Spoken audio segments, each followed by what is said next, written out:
तो चलिए तो हम लोग क्लास स्टार्ट करते हैं। आज हम लोग एक पॉलिटी से जुड़े हुए एक टॉपिक को लेकर आए हुए हैं, जिस टॉपिक का नाम है मानवाधिकार। मानवाधिकार मीन्स मानव का जो अधिकार। मानव का अधिकार कहने का तात्पर्य यह है कि मानव होने के वजह से सिर्फ अधिकार वो प्राप्त है। एक होता है कि जैसे कि हमारे मूल संविधान में, जैसे हम संविधान में देखेंगे तो मानव अधिकार की धारणा ली गई है, लेकिन हम उस संविधान के परिप्रेक्ष्य से नहीं देखते हुए हम लोग क्या कर रहे हैं, इस अधिकार को समझ रहे हैं कि एक मानव के लिए कौन कौन से अधिकारों की आवश्यकताएं पड़ती हैं सिर्फ मानव होने की वजह से। तो देखिए क्या होता है, जैसे कि मानवाधिकार, जिसे हम इंग्लिश में क्या कहते हैं, ह्यूमन राइट्स। तो इसका अर्थ क्या होता है, इसका तात्पर्य क्या होता है कि ह्यूमन राइट्स मतलब हम एक संक्षेप में हमने बताया कि क्या होता है कि वैसे अधिकार, जैसे कि हम बता सकते हैं आपको, एक मानव और अधिकार। मानव और अधिकार दो अलग अलग चीज़ें, एक मानव एक अधिकार। जैसे कि हम लोगों के मूल संविधान में फंडामेंटल राइट्स का जिक्र किया गया है, मूल अधिकार का जिक्र किया गया है। उसी जैसे कि अधिकार होते हैं, अधिकार किस लिए दिए जाते हैं, किसी को अधिकार किस लिए दिए जाते हैं, तो अधिकार इसलिए दिए जाते हैं कि किसी मानव के लिए बहुमुखी विकास, चाहे बौद्धिक, नैतिक, सामाजिक,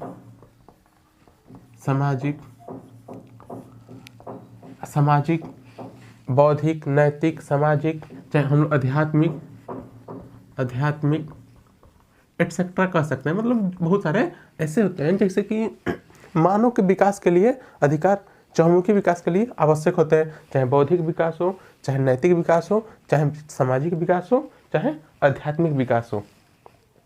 इसलिए जैसे कि मानव को अधिकार दिया जाता है, वो अधिकार किस लिए, पहले हम समझते हैं मानव अधिकार का अर्थ क्या होता है। इसका अर्थ क्या होता है, मानव अधिकार ऐसे अधिकार है जो प्रत्येक मनुष्य को केवल मनुष्य होने के, कहे ना, सिर्फ मनुष्य होने के, केवल मनुष्य होने के नाते प्राप्त होने चाहिए। केवल मनुष्य को इसलिए अधिकार प्राप्त होने चाहिए कि वह एक मनुष्य है, यह विवेकशील प्राणी है, इसलिए वे अधिकार प्राप्त होने चाहिए। इसके लिए कई उपयुक्त कानून व्यवस्था की गई हो या ना की गई हो। मानव अधिकार के लिए कोई कानून व्यवस्था किसी देश में मानव अधिकार के लिए की गई हो, चाहे कानून व्यवस्था न की गई हो, और किसी देश में किसी व्यक्ति का मानव अधिकार का हनन होता है, वह मानव अधिकार का हनन एक इंटरनल मामला न होकर एक एक्सपोर्ट लेवल पर एक अंतर्राष्ट्रीय मामला बन सकती है। तो उसी तरह कहा जा रहा है कि मानव अधिकार का कोई कानून व्यवस्था न हो या हो, और कोई व्यवस्था भी ना हो, तो सरकार का, उस राज्य का दायित्व तो बनता है कि मानव अधिकार हर व्यक्ति, मानव के अधिकारों का संरक्षण किया जाए और मानव अधिकार प्रदान किए जाए। मानव अधिकार का विचार क्षेत्र नागरिक अधिकार क्षेत्र से व्यापक होते हैं। तो हमने ये भी जान सकते हैं कि क्या होता है कि मानव अधिकार और नागरिक अधिकार क्या होता है। मानव अधिकार जो होते हैं वो नागरिक अधिकार से एक व्यापक, मतलब कि हम लोग सर्किल की वाला समझ सकते हैं, ये हुआ हमारा अधिकार ना, क्या कहता है, नागरिक अधिकार क्षेत्र से व्यापक होता है, वो हमारा अधिकार। इसे 3 गोला बना दिए हम लोग, तो दो गोला रखते हैं, चलिए ना। तो एक हुआ हमारा मानवाधिकार, हम इसे गोला के रूप समझें तो ये हुआ इसे हम कह सकते हैं मानवाधिकार, ह्यूमन राइट्स, चाहे शॉर्टकट में ना, ह्यूमन राइट्स HR, और इसे कह सकते हैं, हम इसे कह सकते हैं नागरिक अधिकार, citizen right, CR, citizen right. मतलब कि गोला में गोला समझ सकते हैं। सिटीजन राइट क्या होता है, मानव अधिकार का होता है सिटीजन राइट से व्यापक होता है, अर्थात मानव अधिकार के अंतर्गत क्या आते हैं, सिटीजन नागरिक अधिकार आते हैं। यहाँ तक समझ में आ गया कि केवल देखिए, यहाँ तक अधिकार किस लिए, मानव अधिकार हम उसे कहते हैं वे अधिकार सिर्फ मानव होने के चलते वो प्राप्त होते हैं, ठीक है। और मानव अधिकार जो है वो नागरिक अधिकार से व्यापक है, व्यापक क्षेत्र में आते हैं। जैसे कि हमने दो गोला बनाकर देख लिया। सबसे बड़ा गोला क्या हुआ हमारा ह्यूमन राइट्स, और सबसे छोटा गोला क्या हुआ हमारा सिटीजन राइट, नागरिक अधिकार। अब देखिए क्या क्या जो मानवाधिकार है, मानवाधिकार में कुल 30 अनुच्छेद हैं, कुल मिलाकर 30 अनुच्छेद हैं, जिनमें से 5 तरह के अधिकार का वर्णन किया गया है। आखिर मानव अधिकार के लिए वे कौन कौन से अधिकार हैं, जैसे कि वो जीवन जीने के लिए आवश्यकमंद है, तो उसमें 30 अनुच्छेदों का, मानवाधिकार में 30 अनुच्छेदों का जिक्र किया गया है, जिसमें 5 अधिकारों का वर्णन किया गया है जो अनिवार्य है। तो पहला कौन सा है, नागरिक अधिकार। क्या हुआ, नागरिक अधिकार। किसी भी व्यक्ति को किसी राज्य का, राज्य हम इस परिप्रेक्ष्य में नहीं, देश के परिप्रेक्ष्य में कर रहे हैं। अगर हम लोग पॉलिटी में जब भी हम राज्य शब्द का उपयोग करेंगे तो अधिकांश मात्रा में होगा कि हम उसे एक देश के परिप्रेक्ष्य में बात कर रहे हैं। तो यहाँ पर ध्यान दीजिएगा, नागरिक अधिकार, पहला जीवन का अधिकार। जीवन का अधिकार तो हर व्यक्ति का होता है। हम लोग फंडामेंटल राइट जब पढ़ेंगे तो भारतीय संविधान में भी निजता का अधिकार, जीवन का अधिकार, नींद का अधिकार, ये सब क्या हमारे निजता का अधिकार में अंतर्गत रखा गया, फंडामेंटल राइट के अंतर्गत रखा गया है, जो कि एक मानव होने के लिए अनिवार्य तत्व है। सुरक्षा का अधिकार। सुरक्षा किससे, आखिर सुरक्षा का अधिकार किससे? तो इसका सुरक्षा का अधिकार इससे कि किसी व्यक्ति को एक समाज में रहने की वजह से कोई बाहरी एक आक्रांता है, चाहे किसी प्रकार लूटपाट न हो सके, इसलिए उन्हें सुरक्षा का भी अधिकार बनता है। स्वतंत्रता का अधिकार। स्वतंत्रता का अधिकार मीन्स एक यहाँ इस परिप्रेक्ष्य में कहा जा रहा है, किसी व्यक्ति को अपने निर्णय पर, किसी व्यक्ति के निर्णय लेने के लिए, चाहे अपने ही निर्णय को किसी के प्रति बाध्य ना होना पड़े, अपना निर्णय अपने प्रति खुद ले सके, इसीलिए यहाँ पर नागरिक का अधिकार होता है कि वो स्वतंत्र है। और सुरक्षा का अधिकार तो हो गया। मनमानेपन ढंग से गिरफ्तारी का विरोध। मनमानेपन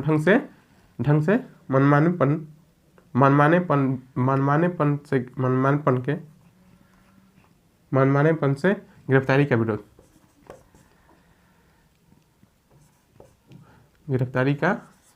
विरोध। तो क्या होता है, जैसे मनमानेपन गिरफ्तारी का विरोध, जैसे कि ये कहने का तात्पर्य है हमारा कि क्या हो, कोई भी सरकार, कोई भी राज्य किसी भी व्यक्ति को अपने मनमानेपन से, किसी भी व्यक्ति को जब चाहे किसी को अधिकार जेल में डाल दे, किसी का अधिकार न कर ले, क्योंकि ऐसे अधिकार जहाँ पर अधिकारों का संरक्षण किया जाता है, मानव अधिकारों की सर्वोच्चता देखी जाती है, वैसे राज्यों में न्यायपालिका स्वतंत्र होती है, जो कि इस अधिकारों को हनन के विरुद्ध में देखा जाता है। जैसे कि हमने पहले बता चुका था कि जो हमारा संविधान है, जो अधिकारों के संरक्षण के रूप में, संरक्षणकर्ता के रूप में उच्च न्यायालय और सर्वोच्च न्यायालय, जैसे कि उच्च न्यायालय अनुच्छेद 226 और उच्च न्यायालय 226 और उच्चतम न्यायालय अर्थात सर्वोच्च न्यायालय में हम लोग अनुच्छेद 32 के तहत अपने अधिकारों के संरक्षण के लिए जा सकते हैं सीधे। तो वहीं कहा गया है कि मनमानेपन गिरफ्तारी का विरोध, यह हुआ हमारा नागरिक होने का अधिकार प्राप्त होने चाहिए। और दूसरा राजनैतिक अधिकार, पॉलिटिकल राइट्स क्या होते हैं? सत्ता के आधार पर जनता की इच्छा। ये होता है कि अगर कोई व्यक्ति किसी राज्य के लिए सत्ता मीन्स केंद्र में सरकार बनाना हो, चाहे राज्य में सरकार बनाना हो, वो व्यक्ति एक मनमानेपन तरीके से कोई भी राजा न बन जाए, कोई केंद्र राष्ट्राध्यक्ष न बन जाए। तो इसके लिए क्या, राष्ट्राध्यक्ष बनने के लिए, चाहे कार्यपालिका बनाने के लिए, चाहे विधायिका बनाने के लिए, तो किस पर आश्रित होनी पड़ती है? वो जनता द्वारा निर्वाचित हो, वो जनता उसे जिसे चाहे उसे अपने तरफ से सरकार या राजा उसे बना सकती है। और दूसरी क्या है, समय समय पर चुनाव। उनका क्या होता है कि जैसे कि नागरिक क्या, अगर किसी भी व्यक्ति पर भरोसा जाता है, किसी नागरिक ने किसी व्यक्ति को प्रधानमंत्री पद के लिए उम्मीदवार बनाया और जिताया भी, तो उस व्यक्ति को जब जिताया तो उस व्यक्ति को आजीवन तो नहीं रहना चाहिए। ऐसा नहीं कि उस व्यक्ति को जिताएगा तो आजीवन भर प्रधानमंत्री रहेगा। तो उसके लिए हम लोग क्या किए कि समय समय पर एक चुनाव का भी प्रावधान किया गया, जिससे कि अगर जनता के अनुसार कार्य न किया जाए, हम जनता के अनुसार कार्यों का समापन न किया जाए, तो हम उसे समय के बाद हम उसे सत्ता से उतार देंगे, सत्ता से हटा देंगे हम उसे। ये हुए हमारे राजनीतिक अधिकार, हमारे पॉलिटिकल राइट्स हुए। और दूसरा आर्थिक अधिकार। आर्थिक अधिकार में क्या होते हैं, जैसे कि काम का अधिकार। क्या हुआ, एक मानव होने के लिए, जैसे कि हमारा प्रेफरेंस बनता है कि हम काम का अधिकार, जैसे कि देखिएगा अनेक प्रकार के ग्रामीण लेवल पर योजनाएं चलाई जाती हैं, जिसमें से योजना मनरेगा है। मनरेगा है तो मनरेगा क्या है, ये किस लिए योजना है, हर व्यक्ति को, जो व्यक्ति काम का अधिकार प्रदान कराने के लिए हर व्यक्ति के लिए इस योजना को संचालन किया जाता है। किस लिए, किसके अंतर्गत, मानव अधिकार के, आर्थिक अधिकार के अंतर्गत। और दूसरा, बेरोजगारी की स्थिति में सुरक्षा। अब बेरोजगारी की स्थिति में सुरक्षा, अगर जैसे सुरक्षा इस प्रदान से, अगर किसी व्यक्ति के पास कोई भी न्यायिक कार्यवाही चल रही है तो उसे सुरक्षा प्रदान किया जाए सरकारी सहायता से, सरकारी वकीलों की सहायता से। तो हम उसे कहते हैं कि बेरोजगारी की स्थिति में अगर उस व्यक्ति के पास अपने पास हक, अपने केस को, अब चाहे अपने कानूनी व्यवस्था के अनुसार उसके पास लड़ने की क्षमता नहीं है, तो अपने आप को प्रस्तुत करने की क्षमता नहीं है, हम उसे सरकारी सहायता प्रदान करेंगे। दूसरा, सामाजिक और पारिवारिक अधिकार। ये तो हुआ हमारे, हम लोग 3 देख लिए, नागरिक अधिकार, राजनीतिक अधिकार और आर्थिक अधिकार। और हमारा तीसरा बताता है सामाजिक और पारिवारिक अधिकार। क्या हुआ कि एक समाज का भी एक अधिकार बनता है, समाज में अगर हम लोग रहते हैं तो सामाजिक हमारा अधिकार ही बनता है, हम परिवार में भी रहते हैं तो पारिवारिक हमारा अधिकार ही बनता है। तो वो अधिकार कौन कौन से पारिवारिक अधिकार है, तो हम पहले देखेंगे। पहला क्या है, विवाह का अधिकार। विवाह का अधिकार क्या है, हमारा एक सामाजिक और पारिवारिक अधिकार है। हम शिक्षा का अधिकार देखेंगे, तो शिक्षा का अधिकार क्या है, एक हमारा पारिवारिक और सामाजिक अधिकार, क्योंकि हर व्यक्ति को शिक्षित होना लोकतंत्र के लिए पॉजिटिव थिंग्स बनाती है, पॉजिटिव लाती है, सकारात्मक भावना लाती है। जब हर व्यक्ति, शिक्षा का अधिकार, जब हर व्यक्ति शिक्षित होते हैं तो लोकतंत्र में एक सकारात्मक परिवर्तन देखने को मिलती है। अब उसका देखें, घर बसाना, जैसे कि विवाह करना, घर बसाना, ये सब क्या हुआ, हमारे एक पारिवारिक अधिकार के अंतर्गत आते हैं। अगला टॉपिक है हमारा कि क्या है, अगला पॉइंट है सांस्कृतिक अधिकार। संस्कृति मतलब कल्चरल लाइफ और सामुदायिक अधिकार।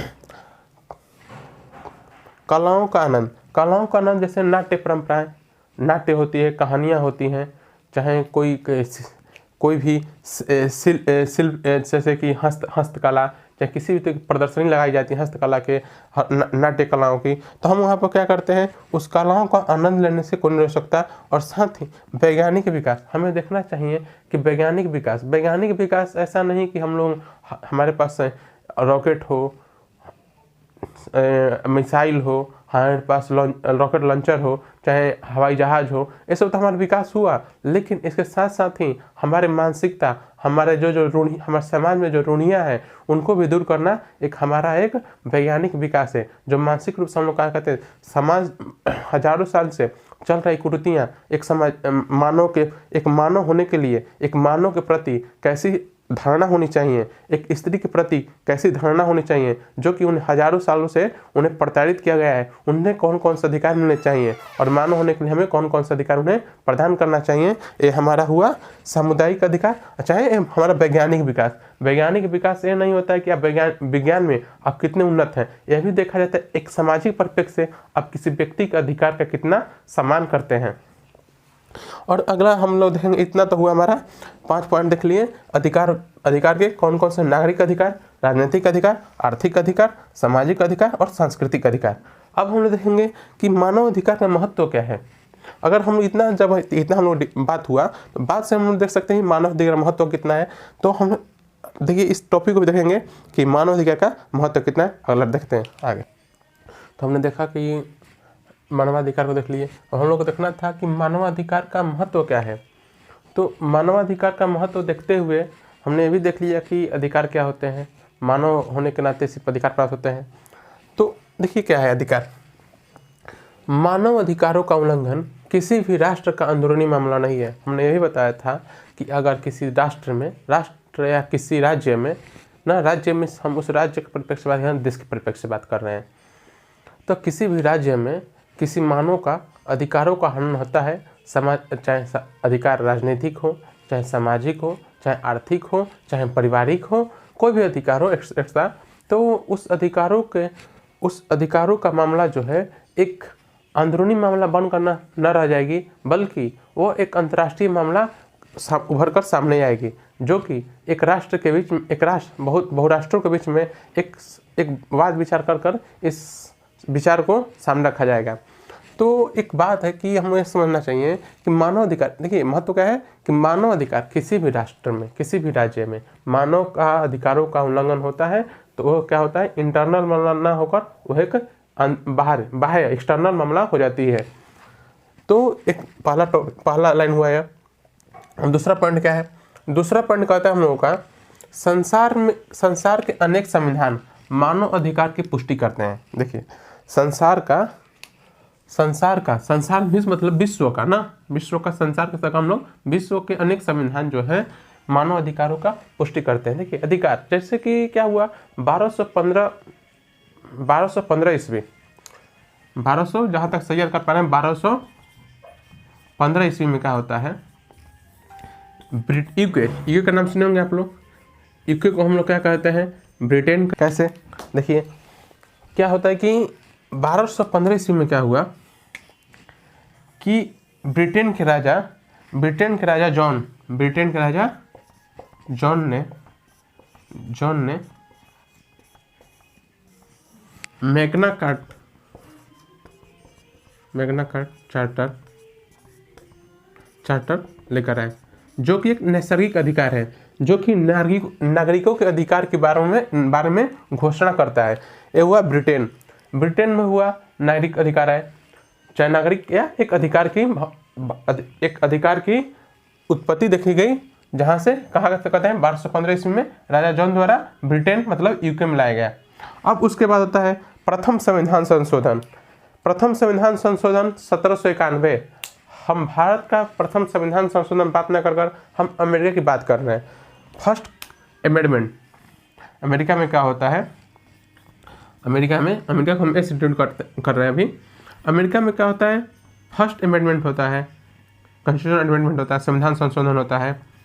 और कब होती है, 1791 ईस्वी में, 1791 ईस्वी में। और वहाँ पर भी बिल ऑफ राइट्स लाकर वहाँ पर नागरिकों की या अधिकारों की पुष्टि की जाती है, मानव अधिकारों की पुष्टि की जाती है। मानव अधिकारों की पुष्टि की कब, 1791 ईस्वी में। तो क्या कर रहा है दूसरा लाइन कि अनेक संविधान मानव अधिकारों की पुष्टि करता है। तो ये हुआ ब्रिटेन का संविधान और अमेरिका का संविधान। और दूसरी बात, हम एक और एग्जांपल ले सकते हैं, एक फ्रांस जो है 1789 ईस्वी में क्या होता है कि फ्रांस जो है अपने अधिकार प्रपत्र लेकर आता है और नागरिकों की अधिकार की घोषणा करता है। और उसके बाद भारतीय संविधान जो है, भारत 15 अगस्त 1947 को आज़ाद होता है, भारत इंडिया जिसे हम कहते हैं।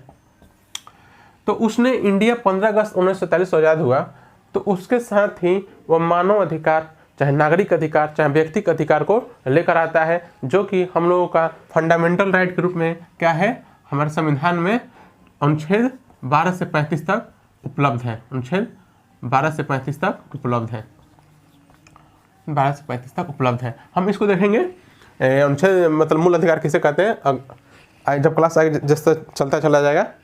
तो ये हुए हमारे अधिकार, मानव अधिकार हुआ अनेक संविधान में मानव अधिकारों की पुष्टि करते हैं। तो ये हुए ब्रिटेन, अमेरिका, फ्रांस और भारत, जो कि अधिकारों की पुष्टि करते हैं। अब अगला क्या बात है, अगला पॉइंट क्या है, मानव अधिकार संबंधित महत्वपूर्ण घोषणाएं देखने को मिलती है। क्या होता है, मानव अधिकार को संरक्षण के लिए, मानव के अधिकार हनन न हो, उन लोगों को हम लोग विभिन्न तरह के घोषणाएं देखने को मिलती है राष्ट्र द्वारा या राज्य सरकार द्वारा। कौन कौन सी बहुत सारी घोषणाएं होती है, जैसे ही कहते हैं बंधुआ मजदूर उन्मूलन, महिलाओं के साथ यौन उत्पीड़न उन्मूलन। तो इस तरह से एक्सेट्रा, जैसे कि अगर क्या होता है कि पहले क्या थी, छुआछूत की भावना थी, उस तरह की भावनाओं को, पारंपरिक आर्य भावनाओं को, देश भावनाओं को दूर करने के लिए क्या होते हैं, अनेक प्रकार की राज्य द्वारा घोषणाएं करनी पड़ती है। और उसके बाद एक और 1966 ईस्वी यूनाइटेड नेशन द्वारा 1966 ईस्वी में यूनाइटेड नेशन द्वारा 2 प्रसंविधाएं घोषणा की गई। कौन कौन से हैं? नागरिक राजनीतिक अधिकारों की अंतर्राष्ट्रीय प्रसंविधा, सामाजिक आर्थिक अधिकारों की अंतर्राष्ट्रीय प्रसंविधा। ठीक है, एक क्या होता है कि नागरिक राजनीतिक अधिकार है, एक अंतर्राष्ट्रीय मुद्दा है, और साथ ही सामाजिक आर्थिक अधिकार भी एक अंतर्राष्ट्रीय है। अब इसको देखते हुए 10 दिसंबर 1948 क्या होता है, 10 दिसंबर 1948 को USA means America, United state of America द्वारा मानवाधिकारों का सार्वभौमिक घोषणा की जाती है, पत्र जारी की जाती है। और इसी तारीख से 10 दिसंबर को हम लोग हर साल मानवाधिकार दिवस के रूप में मनाते हैं। और आज के समय में 10 दिसंबर को मानवाधिकार दिवस के रूप में हम लोग मनाते आ रहे हैं। कब से? 1948 से। और आज के भी समय में हम इसे मानवाधिकार दिवस के रूप में 10 दिसंबर के दिन को मनाते हैं। तो ठीक है, आज भर के लिए इतना ही। और अगला टॉपिक रहेगा हमारा लोकतंत्र, जिसे हम कहते हैं डेमोक्रेसी का कैसे विकास हुआ। तो चलते हैं। थैंक्स, धन्यवाद।